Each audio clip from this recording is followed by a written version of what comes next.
Kita masih bersama Pak Wadi Jihad yang membahas soal perfilman Kalimantan Barat. Kita tidak spesifik ya, kita tidak berusaha untuk menggurui atau mencoba mencari pembenaran di sini, tapi kita mencoba untuk mencari konklusi bersama-sama agar perfilman Kalimantan Barat seperti yang disampaikan tadi ada sedikit mut-mutan. Kalau misalnya lagi musim-musiman tiba-tiba ramai, tiba-tiba menghilang gitu ya. Dan apresiasi dari masyarakat kita juga yang perlu kita tahu seperti apa. Saya penasaran soal masalah screening film yang salah satu distribusi yang jadi masalah adalah kalau membuat screening film atau apapun peminatnya ramai ya sih?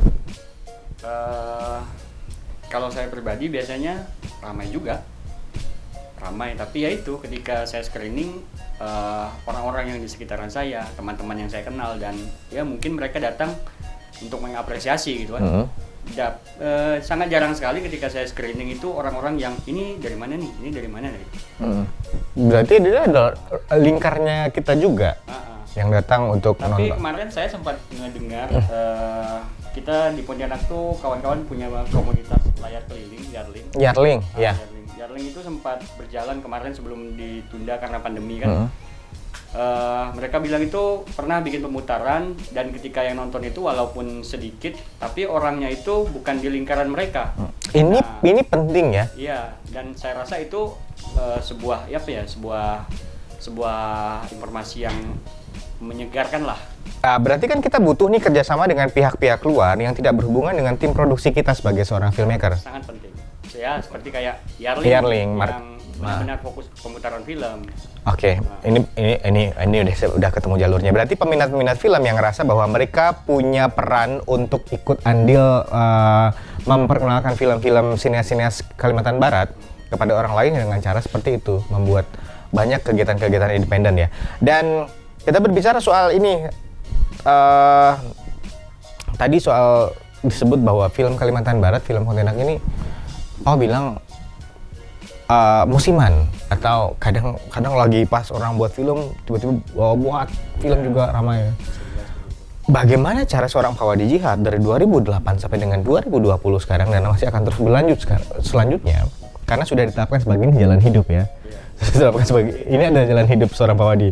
Tidak akan mungkin beralih menjadi pengusaha yang lainnya, mungkin bisa jadi sih ada usaha lain gitu ya, tapi tidak akan mungkin bekerja di laundry lagi tapi menjadi pemilik laundry ya mungkin ya. Berbicara soal menjaga semangat supaya tetap hidup di dunia yang naik turun semangatnya ini gimana pada saat apresiasi turun tiba-tiba lemah semangat, ini untuk menjaga seperti ini kalau saya pribadi saya sering memilah antara idealis dan realistis gitu. Nah, jabarkan. Ya, kalau berbicara tentang idealis, tentu saya membuat film dengan karya-karya yang notabene itu untuk lebih ke arah festival dan ini ide saya dan saya rasa tidak ada sponsor dan segala macam, saya rasa saya kesampingkan dulu. Tapi ketika saya berbicara tentang realistis, tentu saya akan misalnya membuat film untuk dinas pariwisata atau dinas-dinas yang lainnya. Nah, saya sering memilah itu. Oke, berarti tidak menutup diri untuk kemungkinan bekerja sama dengan pihak manapun. Sangat tidak menutup diri. Oke, jadi realistis ini untuk mendapatkan hal-hal yang lebih yang tidak bisa didapatkan di idealis dan juga idealis ini untuk mengeluarkan sisi sebenarnya dari seorang Pak Wadi. Orang kan mungkin bisa dibilang ada yang kayak gini nih, idealis dan realistis itu hal-hal yang sulit, tapi kalau saya pribadi tinggal penyesuaian aja sih. Berarti bisa kan? Bisa. Idealis dan realistis itu bisa berjalan beriringan. Bisa dikawinkan malah. Oke, idealisme yang realistis. Iya. Betul. Nah, misal kayak gini, kita ketemu eksekutif produser, kita mau membuat sebuah film yang idealis gitu kan. Nah, bagaimana cerita idealis kita itu bisa relate dengan eksekutif produser yang mengeluarkan dana sehingga ide idealis ini bisa diterima oleh masyarakat dan kita bisa menjadikan dengan penonton yang banyak. Misalnya seperti itulah contohnya. Oke, berbicara soal pendanaan yang disinggung barusan, bagaimana cara kalian mendapatkan pendanaan? Soal film ini butuh biaya yang besar, yang tidak sedikit ya. Pak Wadi punya ide, punya cerita dan lainnya, punya konsep dan lainnya, tapi tidak punya dana untuk mewujudkan ide itu bagaimana ceritanya? Bagaimana caranya untuk mendapatkan dana agar bisa menjalankan? Menarik juga sih. Kalau saya ingat dan tarik mundur ke belakang, saya buat film hampir dibilang nggak pernah ngeluarin modal. Nah, bagaimana caranya bisa mendapatkan dana tersebut? Pertama tentu kuncinya kita harus punya ide cerita yang bagus ya. Ketika kita punya ide cerita yang bagus, saya pasti yakin pasti ada aja orang yang mau ngedanai film itu. Di luar dia dari dibalikin modalnya atau nggak dibalikin modalnya, ketika itu relate dengan apa yang visi dengan cerita itu, saya rasa dia akan ikhlas gitu kan untuk ngeluarin modalnya. Tapi kalau untuk strategi, biasanya untuk karya saya lebih suka funding. Funding? Iya, funding. Itu untuk karya ya, misalnya untuk film-film festival itu? Festival, biasanya kan kita kan ada tiap tahun itu kan pasti banyak sekali submit ide, submit proposal, dan itu kita ajukan. Nah, terakhir kemarin ada film Kurang 2 On yang saya produseri, itu didayain sama KPK. Oke. Terus kalau yang beberapa film, misalnya kalau film Mira, Natuna, film Mira itu dari yayasan, film Natuna itu dari pemerintahan. Nah, saya rasa ketika membuat film itu keterbatasannya modal, kayaknya enggak sih. Saya rasa sampai sekarang saya kalau buat film nggak pernah mengeluarkan. Oke, ini sudah dirasakan langsung oleh Pak Wadi. Dan kita ke selanjutnya. Saya penasaran soal Sineas Kalbar banyak. Karya-karya film dari tahun dulu sampai sekarang juga banyak. Beberapa yang kita lihat baik itu yang berseliweran di sosial media dan lain-lainnya. Bahkan ada yang mungkin belum tayang, mungkin karena proses post pro-nya yang mungkin bermasalah atau apapun itu tidak tahu ya. Bagaimana pengarsifan film di Kalimantan Barat? Ini kan kita bisa menganggap bagi saya ini penting. Baik itu musik, film, dan karya seni lainnya itu perlu untuk diarsipkan agar kita punya catatan sejarah bahwa kita punya pergerakan sendiri di bidang-bidang masing-masing. Salah satunya adalah film. Nah, berbicara soal film, bagaimana pengarsifan film di Kalimantan Barat? Kalau untuk pengarsipan film sendiri, jujur kalau saya rasa agak sedikit kurang baik ya. Kurang baik? Iya, kurang baik. Karena kalau saya lihat permasalahannya itu tentu di sini. Pengarsipan film itu tentunya harus ada kerjasama antara filmmaker itu sendiri, kemudian komunitas dan pemerintah. Nah, kalau saya lihat ini kan di beberapa musim dan di beberapa tahun belakangan ini semuanya berjalan sendiri-sendiri.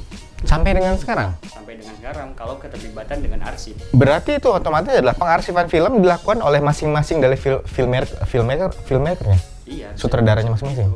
Mungkin tiap PH mengarsip filmnya masing-masing. Nah, seharusnya kan ada komunitas. Dan komunitas itu mungkin bisa bekerja sama dengan... Bukannya dulu ada ya komunitas?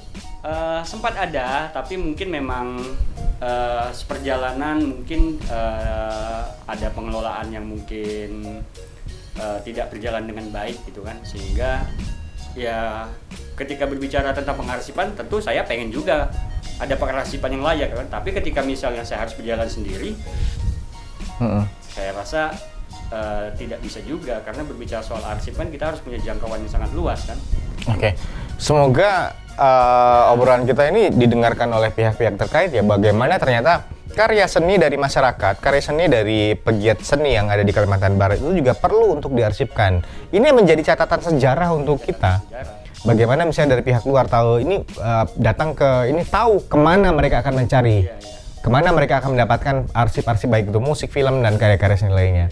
Sejauh ini berarti Pak Wadi melaksanakan pengarsipan itu dengan sendiri? Pribadi sendiri. Mulai dari Bolos Untuk Cinta sampai yang terakhir apa? Kalau produksi terakhir itu kemarin itu ada Balale. Balale? Balale. Sudah dilepas? Belum. Lepas. Baru selesai kemarin. Oke. Kemudian di masa pandemi sekarang kan tidak ada kegiatan, malah bertambah. Bisa bilang seperti itu. Berpengaruh dengan ekonomi pribadi? Apa nih? Tetap ya, stabil. Ini ternyata memang tidak semua berdampak ke perekonomian, dan salah satu seorang Pak Wadi yang bisa mengorganisir keuangan, perekonomian, dan tetap berjalan dan kreatif. Saya tidak menyangka juga gitu kan, ketika di masa pandemi 2 bulan terakhir bisa dibilang itu karya yang saya hasilkan itu ada sekitar 15 karya. 15 karya. 15 karya? Iya, 15 karya. Iya, tapi maksudnya tuh dokumenter pendek itu yang 3 menit. Ya itu karya kan? Iya. 15 karya dokumenter pendek sama 1 short movie. Oke ya, ternyata Ya saya nggak percaya, ternyata saya hitung udah sudah sebegitu ya? Udah sebegitu gitu kan. Oke. Ternyata memang keterbatasan itu tidak membuat orang untuk berhenti melakukan banyak hal. Salah satunya untuk Pak Wadi, bagaimana orang-orang kreatif mencoba untuk memanfaatkan situasi, kondisi, dan apa yang mereka miliki. Bahkan kalau misalnya pengarsipan karya mereka tidak ditunjang oleh pihak-pihak yang lain, mereka mengarsipkan karyanya sendiri sebagai catatan sejarah untuk dirinya sendiri tentunya, dan juga nanti untuk orang-orang yang ingin tahu tentang sosok seorang Pak Wadi. Dan kita akan kembali lagi nantinya menginformasikan soal sinematografi, perfilman, sinias, dan juga mungkin hal-hal yang menunjang dan apa harapan-harapan yang ingin disampaikan oleh seorang Pak Wadi Jihad. Jangan kemana-mana, Gali Talk Show.